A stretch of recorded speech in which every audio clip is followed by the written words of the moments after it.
பயப்படாத பயப்படாதா. Hi, this is Aurora Sinclair. இந்த video நம்ம எதை பத்தி பார்க்க போறோம்னா ask me a question. ரொம்ப நாள் கழிச்சு என்னோட ஸ்டோரியில வந்து நான் கொஸ்டின் கேட்டிருந்தேன். என்னோட காமெண்ட் ஆஃப்ல இருக்கு, என்னோட ப்ராட்காஸ்ட்லயும் யாராலும் மெசேஜ் பண்ண முடியாது. ஸோ நான் என்னோட ஃபாலோவர்ஸ் ஆர் நான் ஃபாலோவர்ஸோட சுத்தமா ஒரு பாயிண்ட் ஆஃப் வியூ இல்ல அவங்க என் மேல இன்னும் எவ்வளவு வன்மமா இருக்காங்க, இன்னும் எவ்வளவு ஹாப்பியா இருக்காங்க அப்படின்றத வந்து பாக்கணும். அப்படியெல்லாம் ஒண்ணு இல்லையே. என்ன கொஸ்டின்லாம் கேட்டிருக்காங்க, எப்படிப்பட்ட கொஸ்டின்ஸ் எனக்கு வந்திருக்கு அப்படின்றத நான் பாக்கணும் அப்படின்றதுக்காக ஆஸ்க் மீ கொஸ்டின் அப்படின்னு போட்டிருந்தேன். நிறைய டிஃப்ரெண்டான எமோஷன்ஸோட ஒரு ஹேட் இருந்துச்சு, ஒரு லஸ்ட் இருந்துச்சு, ஒரு லவ் இருந்துச்சு. அதுல பெரும் பருத்துக்கு ஒண்ணு டிஃப்ரெண்டான எமோஷன்ஸோட டிஃப்ரெண்டான பீப்புள் வந்து எனக்கு வந்து மெசேஜ் அனுப்பிச்சிருந்தாங்க. ஸோ அந்த கொஸ்டின்ஸ்க்கு என்னென்ன ஆன்சர் கொடுக்க முடியும் அப்படின்ற இந்த வீடியோ பார்க்கலாம். So let's get started. ஆரம்பிக்கலாமா? ஆரம்பிக்கலாங்க. முதல் கேள்வி, அருமையான கேள்வி. when is your marriage? உனக்கு எப்போ கல்யாணம் ஆகும் அப்படின்னு கேக்குறாங்க. கூடிய சீக்கிரம் ஆக வாய்ப்பு இருக்கு. சாரி, எனக்கு கொஞ்சம் சளி போச்சு இருக்கிறதுனால நான் அப்படின்னு வீடியோ ஃபுல்லா பண்ணிட்டு இருப்பேன். கொஞ்சம் இக்னோர் பண்ணிக்கோங்க. பரவாயில்ல சாலுமா, திஸ் ஓகே. சோ மன்னிச்சிருங்க. ஓகேவா? எப்போ கல்யாணம் பண்ணிப்ப அப்படின்னு வந்து கேட்டிருக்காங்க. சீக்கிரமா கல்யாணம் பண்ணிக்கலாம். ஐ மீன் பண்ணிப்பேன். What is the cost of your hair colour? இப்போ என்னோட ஹேர் கலர் ஆக்சுவலி வந்து இதுக்கு முன்னாடி நான் பிளாண்ட் பண்ணிருந்தேன். அப்போ வந்து ஒரு 20,000 செலவு பண்ணி நான் வந்து என் ஹேர் எல்லாமே ப்ளீச் பண்ணி அந்த கலருக்கு மாத்தினேன். அந்த கலருக்கு மாத்தினது வந்து எப்படி சொல்றது, 20,000 கொடுத்து எனக்கே நான் சூனியம் வச்சுக்கிட்டேன்னு சொல்றாங்க. அததான் நான் அன்னைக்கு பண்ணேன். இப்ப மட்டும் என்கிட்ட டைம் டிராவல் மிஷின் வச்சு வச்சுக்கோங்க, அப்படியே போயிட்டு அரோரா நிறுத்து, வா வீட்டுக்கு போலாம் அப்படின்னு வந்து என்னை கூட்டிட்டு வந்துடும் அந்த சலூன்ல இருந்து. சோ நான் பண்ண பெரிய தப்பு வந்து ப்ளீச் பண்ணி பிளாண்டுக்கு என்னோட ஹேரை மாத்தினது. அதுக்கப்புறம் ஹேர் பயங்கர டேமேஜ் ஆயிடுச்சு. அண்ட் நான் பிளாண்ட் கொஞ்ச நாள் தான் பிளாண்ட் இருந்தேன். அதுக்கப்புறமேட்டு வந்து நான் இந்தியால இருக்கறதுனால நான் வந்து என்னடா கோமாளி அப்படின்ற மாதிரி எல்லாரும் என்ன பார்த்தாங்க. அது எனக்கு புரியறதுக்கே ஒரு 2 மாசம் ஆச்சு. அது புரிஞ்சதுக்கு அப்புறம் திருப்பி அதே சலூன் போயிட்டு பழைய மாதிரி கருப்பாவே மாத்திருங்க சாமி அப்படின்னு சொல்லிட்டு கேட்டு திருப்பி பிளாக் டை அடிச்சதுக்கு அப்புறம் கடைசியா வந்த ஹேர் கலர் இது. இப்ப ப்ரௌனா நீங்க பாக்குறது எல்லாமே வந்து ஹைலைட்ஸ் எல்லாம் கிடையாது. என்னோட பிளாண்ட் முன்ன இருந்த பிளாண்ட் மேல பிளாக் டை அடிச்சதுனால ரெண்டும் மிக்ஸ் ஆகி ஒரு கலர் கீழே வந்துருச்சு. இங்க இருக்கிறது வந்து என்னோட ஒரிஜினல் ஹேர் கலர். ஸோ என்னோட ஹேர் கலர் வந்து எவ்வளவு செலவு பண்ணிருப்பேன்னா ஒரு 5,000 6,000 செலவு பண்ணிருப்பேன். எப்போ ஒரு 7 கிட்டத்தட்ட நான் ஹேர் கலர் பண்ணி, அதாவது பிளாண்ட் டு பிளாக் மாத்தினதே வந்து ஒரு 1 இயர் ஆயிடுச்சு. ஸோ அது வரைக்கும் அதுக்கப்புறமேட்டு நான் வந்து எனக்குள்ளே ஒரு சத்தியம் பண்ணிக்கிட்டேன், அரோரா என்ன வேணா பண்ணு, ஹேரை வந்து எப்படி வேணா வெட்டு, என்ன ஹேர் ஸ்டைல் வேணா பண்ணு, கலர் மட்டும் பண்ணி முடியோட ஹெல்த்தை வந்து ஸ்பாயில் பண்ணிக்காத. பிகாஸ் நான் ஆல்ரெடி அனுபவிச்சிட்டேன். ஸோ இன்னமும் புத்தி வராம நான் என்னைக்காச்சும் ஃபியூச்சர்ல நான் கலர் பண்ணிட்டு வந்து நின்னா எனக்கு ஹாரி துப்புங்க. ஓகே ஸ்கூல் படிக்கிறப்போ சாக் பீஸ் சாப்பிட்டு இருக்கீங்களா?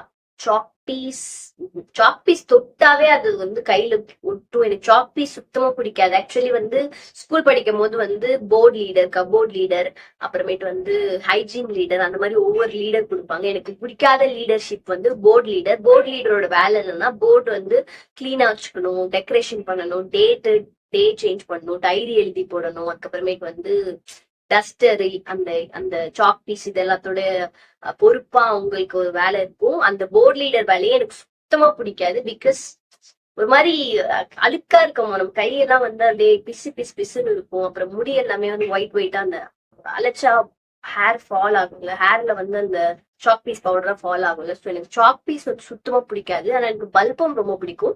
பல்பம் வந்து ரொம்ப பிடிக்கும்னா நான் அதிகமா, சில பொண்ணுங்கெல்லாம் வந்து உட்காந்து அதுவே ஸ்நாக்ஸ் மாதிரி சாப்பிட்டுட்டு இருப்பாளுங்க, அந்த மாதிரி நான் சாப்பிட மாட்டேன். 1 or 2 அவங்க சாப்பிடுறவங்க கிட்ட போய் கேட்டு வாங்கி சாப்பிடுவேன். நான் வாங்கி அதை நான் பதுக்கி வச்சு சாப்பிட மாட்டேன். ஸோ நான் சாக் பீஸ் சாப்பிட்டது கிடையாது, பல்பம் சாப்பிட்டுருக்கேன். அது வந்து ஆக்சுவலி நாட் ஹெல்தி. பட் அப்போ அறியா வயசு தெரியாம பண்ணிட்டேன். இப்போ பண்ண மாட்டேன். இப்போ என்கிட்ட பல்பம் கொடுத்தா நான் சாப்பிட மாட்டேன் அப்படின்னு நினைக்கிறேன்.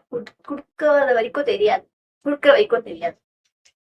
Tell me, where do you shop the clothes and post me the site links? நான் வந்து மோஸ்டா இப்ப என்னோட லாங் ட்ரெஸ்ஸஸ் எல்லாம் வந்து நான் எங்க பர்ச்சேஸ் பண்ணுவேன் அப்படின்னா சவானாலையும் நியூமிலியும் தான் பர்ச்சேஸ் பண்ணுவேன். அது இல்லாம சம்டைம்ஸ் அமேசான், சம்டைம்ஸ் பிளிப்கார்ட். இந்த கிராப் டாப்ஸ் எல்லாம் வந்து பிளிப்கார்ட்ல வந்து சீப்பா இருக்கும். அண்ட் சில மீஷோலயும் சில கிராப் டாப்ஸ் வந்து ரொம்ப கம்மி ரேட்ல இருக்கும், பட் சூப்பரா இருக்கும். சூப்பரா இருக்கும் sir. Why turn off comment section? கழுவி ஊத்துனா அப்புறம் ஐ மீன் நான் வந்து என்ன திட்டுறதுல சொல்றேன். இந்த மாதிரி திட்டுறதுனால ஐ மீன் ஒரு ஒரு பாயிண்ட்ல எனக்கு வந்து நான் வந்து காமெண்ட் செக்ஷன் ஆன்ல தான் வச்சிருப்பேன். என்ன பேட் கமெண்ட்ஸ் இல்ல ஹேட் கமெண்ட்ஸ் வந்திருந்தாலும் நான் ஆன்ல வச்சிருந்தேன். பிகாஸ் எனக்கு வந்து என்கேஜ்மெண்ட்க்கு யூஸ் ஆச்சு. ஏன்னா காமெண்ட் ஆஃப் பண்ணி வச்சுட்டா என்னோட வியூ இன்சைட் ரொம்ப கம்மி ஆயிடுச்சு. இப்போ வந்து நான் காமெண்ட் ஆஃப் பண்ணாலும் என்னோட ரீல்ஸ் வந்து ஓரளவுக்கு நல்ல வியூஸ் போறதுனால எதுக்கு இவங்க திட்டுறதெல்லாம் நம்ம பார்க்கணும் அப்படின்றதுக்காக. அதுவும் இல்லாம நோட்டிபிகேஷன் ஆன்ல இருக்கும் இன்ஸ்டாகிராம்ல. சோ ஒவ்வொருத்தவங்க வந்து கமெண்ட் பண்ணாலும் சம்டைம்ஸ் நம்ம போனை வேற ஒரு விஷயத்துக்காக யூஸ் பண்ணிருப்போம். அப்படின்னு கெட்ட வார்த்தையில இருந்துச்சுன்னா டே என்னடா பண்றீங்க அப்படின்ற மாதிரி இருக்கும்.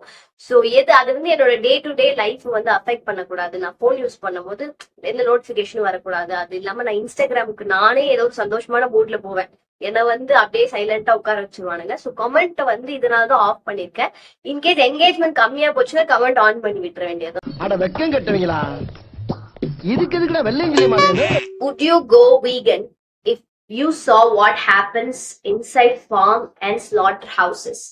இன்ஸ்டாகிராம் யூஸ் பண்ற எல்லாருமே வந்து ஸ்லாட்டர் ஹவுசஸ் குள்ளயும் ஃபார்ம் குள்ளயும் அனிமல்ஸ்க்கு என்ன குரியாலிட்டி நடக்குது, மீட் இண்டஸ்ட்ரி எப்படி ஒர்க் ஆகுது அப்படின்றது ஒரு ரீலா பாத்திருப்பாங்க. நானும் பாத்திருக்கேன். அதை பார்க்கும்போது ரொம்ப கஷ்டமா இருக்கும். அதை ஸ்கிப் பண்ணிடுவேன். அதை பார்த்தா மனசே சரியில்லாம இருக்கும். ஆனா டக்குன்னு எனக்கு மச்சான் சிக்கன் பிரியாணி சாப்பிட போலாமா அப்படின்னு கேட்டா போலாமே அப்படின்னு தான் தோணுது. பிகாஸ் என் மூளை என்னவோ அதை பார்த்தா பாவமாவும் இருக்கு, அது சமைச்சு வச்சா சாப்பிடவும் தோணுது. So I'm strange.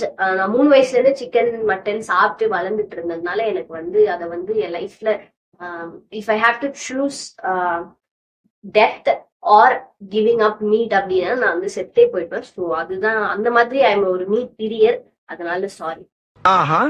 என்னோட பேர்ல நிறைய ஃபேக் அக்கௌண்ட்ஸ் இருக்கு. ஃபார் எக்ஸாம்பிள் அரோரால எக்ஸ்ட்ரா ஒரு எக்ஸ்ட்ரா ஒரு அண்டர்ஸ்கோர் போட்டு நிறைய ஃபேக் ஐடிஸ் இருக்கு. அந்த ஃபேக் ஐடிஸோட பயோல வந்து லிங்க்ஸ் கொடுத்துருக்காங்க. For example private videos, exclusive videos, அந்த மாதிரி லிங்க்ஸ் கொடுத்துருக்காங்க. அந்த லிங்க்ஸ் எல்லாம் கிளிக் பண்ணி ஏமாந்துறாதீங்க, காசு வீணாக்கிடாதீங்க, உங்களை ஸ்கேம் பண்ணிடுவாங்க. ஸோ என்கிட்ட இருக்கிறது 3 ஐடி தான். ஒன்னு என்னோட அபிஷியல் ஐடி. அந்த அபிஷியல் ஐடியிலே நான் பயோல வந்து 2 ஐடி மென்ஷன் பண்ணிருப்பேன். Since of Sinclair, work with Aurora. So work with Aurora வந்து டீம் வந்து பாத்திருக்காங்க. அங்க போய் நீங்க சிம் பண்ணாலும் அது வந்து ஏதோ ஒரு பையன் தான் பார்த்து சிரிச்சிட்டு இருப்பான். ஸோ நான் அது ஆக்சஸ் எனக்கு இல்ல. அண்ட் சின்ஸ் ஆஃப் சின்க்ளேரும் வந்து சும்மா வச்சிருக்கேன். அதுலயும் நான் எந்த கான்டென்ட்டும் ஆக்டிவா போடல. சோ இதுதான் என்கிட்ட இருக்க ஐடி. அண்ட் நான் வந்து ஒன்லி ஃபேன்ஸோ, ஃபேன்ஸ்லயோ, பிங்கோலயோ இந்த மாதிரி எந்த ஆப்லயும் இல்ல. இப்போதைக்கு எந்த ஐடியாவுமே இல்ல. சோ ப்ளீஸ் ரொம்ப கேர்ஃபுல்லா இருங்க, ஏமாந்துறாதீங்க. ஓகே, இதெல்லாம் யாரா உன்கிட்ட கேட்டா? யாரா? ட்ரை ஆன் ஹால் பண்ணுங்க. ஆக்சுவலி முன்ன நிறைய வீடியோஸ் வந்து ட்ரை ஆன் வீடியோஸ் தான் இருக்கும். அப்படியே நிறுத்திட்டேன். மேபி ஃபியூச்சர்ல நான் வந்து அதே மாதிரி வீடியோஸ் வந்து போஸ்ட் பண்ண ஸ்டார்ட் பண்ணலாம். I will try. ஓகே, உங்க டேட் எப்போ அக்கா? எப்போடான்னு இருக்கீங்க பேட் பாய்ஸ். என்னோட டெத் எப்போன்னு எனக்கு தெரியல, உங்க டெத் எப்போன்னு எனக்கு தெரியாது, யாரோட டெத் எப்போன்னு எனக்கு தெரியாது. Life is unpredictable. சோ என்னோட டெத் எப்போன்னு எனக்கு தெரியாது. But I'm scared of death அப்படின்னு கேட்டா no, I love death. Mean it's not that I want to die, but it's just I'm curious to know, because once I was under anesthesia, அப்போ வந்து I felt amazing. எனக்கு வந்து life I don't know, have you ever been under anesthesia? ஒரு மாதிரி ஒரு புதுசா இருந்துச்சு. So எனக்கு என்னோட ஐடியா படி ஒருத்தவங்க இறந்துட்டாங்கன்னா they just don't exist anymore. ஒரு ரேட் இறந்துச்சுன்னா எப்படி, அவ்வளவுதான், அதோட லைஃப் முடிஞ்சிச்சு. அந்த மாதிரிதான் நானும் பாக்குறேன். எனக்கு இந்த சொர்க்கம் நரகம் அதுல எந்த நம்பிக்கையும் இல்லாததுனால இது ஒரு சர்க்கிள் ஆஃப் லைஃப். என்னோட பர்பஸ் முடிஞ்சு போச்சு. இப்போ வந்து நான் டீகே ஆகி டீகம்போஸ் ஆகி நான் மண்ணோட மண்ணா போயிடுவேன். அவ்வளவுதான், I don't exist anymore. So அது எவ்வளவு பியூட்டிஃபுல்லான ஒரு விஷயம். எப்படி லைஃப் ஒரு பியூட்டிஃபுல்லான விஷயமோ டெத் ஒரு பியூட்டிஃபுல்லான விஷயமா தான் நான் பாக்குறேன். அப்கோர்ஸ் அது வந்து நம்ம சுத்தி இருக்கவங்களை வந்து ரொம்ப கஷ்டப்படுத்தும். பட் அவங்க ஒரு நாள் சாகதான் போறாங்க. ஸோ எல்லாரும் ஒரு நாள் சாகதான் போறாங்க. கன்னடா தெரியுமா? தெரியாது. கன்னடா, மலையாளம் கொஞ்சம் தெரியும். எப்படின்னா இப்போ நம்ம கேரளா நிறைய வாட்டி டிராவல் பண்ணியிருக்கேன். அப்போ வந்து எனக்கு அவ்வளோ ஸ்ட்ரகிள்ஸ் இருந்ததில்ல. அவங்க என்ன மலையாளத்துல பேசினாலும் அது இதுதான் சொல்ல வராங்கன்னு புரிஞ்சுட்டு அதுக்கு வந்து ரிப்ளையா இங்கிலீஷ்லயோ இல்ல தமிழ்லயோ சொன்னாவே அவங்களுக்கும் புரிஞ்சிருது. ஸோ எனக்கு வந்து மலையாளிஸோட கான்வர்சேஷன் வந்து கொஞ்சம் ஈஸியா இருக்கு கம்பேர்ட் டு கன்னடிக்காவோ இல்ல வந்து தெலுங்கு பீப்புளோ. தெலுங்கும் எனக்கு இப்போ ஓரளவுக்கு நான் அண்டர்ஸ்டாண்ட் பண்ணிக்கிறேன். பட் திருப்பியும் என்னால வந்து அந்த லாங்குவேஜ்லயே அவங்களோட கம்யூனிகேட் பண்ண முடியாது. எனக்கு ஹிந்தி வந்து சுத்தமா வராது. பைட்டோ உட்டோ இதை தவிர எனக்கு வேற எந்த அந்த அளவுக்கு ஹிந்தியில எனக்கு என்ன பாணி கானா பைட்டோ உட்டோ இதராவோ இந்த மாதிரி பேசிக்கான வேர்ட்ஸ் தான் எனக்கு தெரியும். ஹிந்தியும் அந்த அளவுக்கு எனக்கு தெரியாது. ஆக்சுவலி என்னோட நிறைய ஃபேமிலி வந்து மும்பைல தான் இருக்காங்க. லைக் நான் சின்ன வயசுல வந்து மும்பைக்கு கல்யாணத்துக்கு எல்லாம் போயிட்டு வருவேன்.